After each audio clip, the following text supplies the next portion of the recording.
SiriusXM. They're amazing. Volume. As we blanket the country in goodness of rock talk today on Trunk Nation, today and every day here on Volume, we blanket it not only with our broadcast signal, but we blanket it with where we are.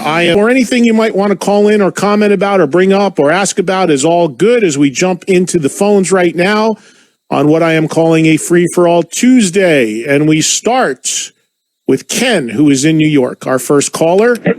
Ken, thanks for being here. What's going on? Hey, Eddie, thanks for taking my call. Sure. Just two quick Van Halen things, really. I know you said you had kind of a list, if you will, of what you wanted to ask Wolfie tomorrow. I was just wondering if you could interject, maybe ask him why Eddie was so reticent to, release new music, over the past decade or 20 years or so. I mean, I'm sure some of it has to do with health, but, obviously everybody says there's miles and miles of tape in 5150. So I'd just be curious to see if Wolfie has any insight into that. And, just too, don't shortchange Diver Down. I know everybody was talking about listening to Van Halen once Eddie died, trying to get him through it. I listened to Diver Down a few times and it really put a smile on my face. And the interesting thing is, to me, it's like the yin and yang when it came out. It came out right after Fair Warning. And if you look at, Roth as the consummate showman and Eddie as the consummate musician, that was, to me, the dynamic that made them.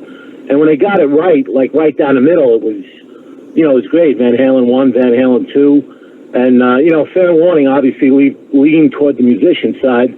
But Diver Down's a really fun album. And I think, I know you did the ranking and stuff, but don't shortchange it. It's a pretty good album. So.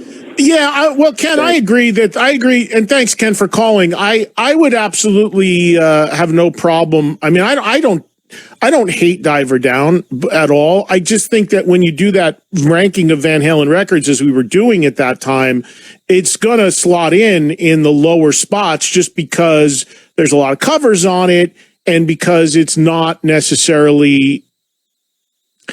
I mean, it was kind of not even a record. If you know the whole story on that, it was really not even a record that was actually supposed to come out. It was, it was more of a record that came out almost because it had to. The whole story behind that, which I've read several times, was that they were only going to put out a single for Pretty Woman. And then the single was all being done just because they wanted to do an elaborate video at the time, which they ended up doing. And then the video treatment was longer than the song. The cover, Pretty Woman, is 3 minutes. And the video, when it was done, was going to be 4.5 minutes. So that's where Intruder came from, where they did the whole intro piece. That was done more to fill out time on the video. And then, shockingly, the song became a big song. And quickly the label said, you got to give us another record. You got to go out on tour. So it became this very quick hybrid of covers, originals, and a record that clocks in at under 30 minutes long. So I think that's the only reason why Diver Down gets marginalized a little bit, but certainly there's great songs on it. Full Bug, Hang 'em High, Little Guitars. And I like a lot of the covers. But I don't think you can put it in the space of certainly the first 4 records for me personally. And I'm making notes. So I will, as you guys are calling, if you have stuff you want me to try to hit Wolfie with tomorrow, I'm literally writing it down as you tell me. And again, there's so much I want to cover. There's so much I want to ask about. Right now, we have 45 minutes with him tomorrow. I'm hoping I can push that a little bit and at least get the full hour, but we'll see. I don't know what his schedule is like. But obviously, we need to cover and talk about his current project, which is what he's out there promoting. But as you've heard and seen with the interviews he's done so far, there's been nothing that I'm aware of off base or off limits about asking about Van Halen.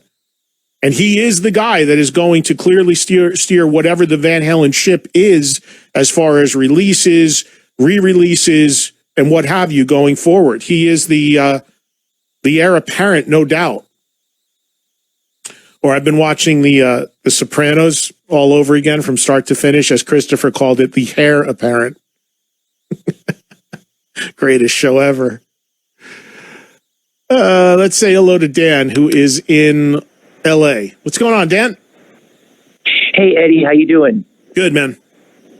I was watching the Metallica pay-per-view concert over the weekend, and during the pandemic, I know that concerts are shut down, and a band like Metallica can survive with such a great catalog and song base. But for the and so much money, smaller bands, and let's be honest, Dan, with so much money, when you're multi-millionaires, you can survive 3 lifetimes without working. So that's, let's call it like it is. Yeah, they're in a unique position of the rarefied air of musicians. Absolutely.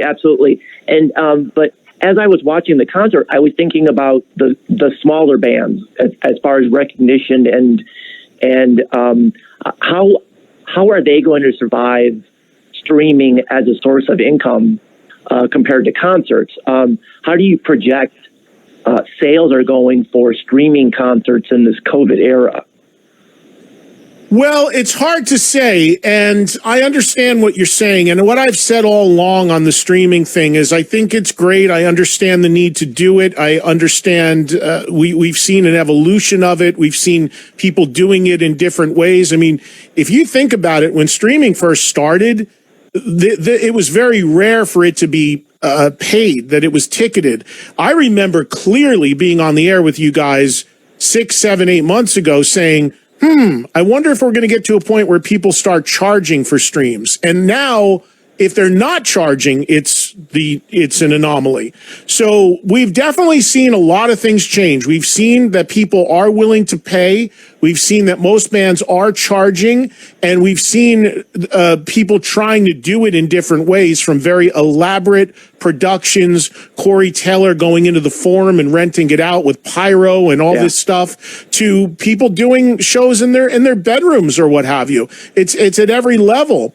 But whether a band can survive off of it or not, it's a bit of a catch-22 the way I see it, Dan, because it always comes down to this. Whether you're touring, whether you're selling records, whether you're trying to get press, whether you're trying to get radio airplay, whether you're trying to get people to watch a stream, it always comes down to a really simple question. How many people care? How big is your fan base? So if you're Foo Fighters or Metallica or Post Malone, that fan base and those numbers are going to be astronomical because there's just a bigger pool of people that follow you and care about you. If you're a smaller band that normally plays clubs when you tour, it's going to be a hell of a lot less people interested in seeing or paying for a stream. It's just, it just is like anything. It just comes down to your popularity level. Do you have the numbers for how well these bands are doing with streaming concert sales? I don't, well, I'll tell you this. Here's what I can share with you on that, Dan, and thank you for your call. I'm just going to try to move quickly so we get more people in, but thanks for calling in an interesting question, and it's something I have talked about in the past. But I can tell you this. I can't tell you the band because a good friend of mine manages them, and he didn't want, he didn't want the band's business to be public. Because that's the thing. All of these streams, nobody is revealing numbers. Nobody's telling you how many people bought it. Nobody's telling you how many people watched it. Nobody's telling you how much money is being raised if it's ticketed. They're just keeping the information not public, which is their prerogative. But I did a little hunting around, and I talked to a friend that manages a band, and he told me the information, but he said, don't say the name of the band because they just don't want it out. I said, okay, no problem. But here's what I'll give you for some context about the band.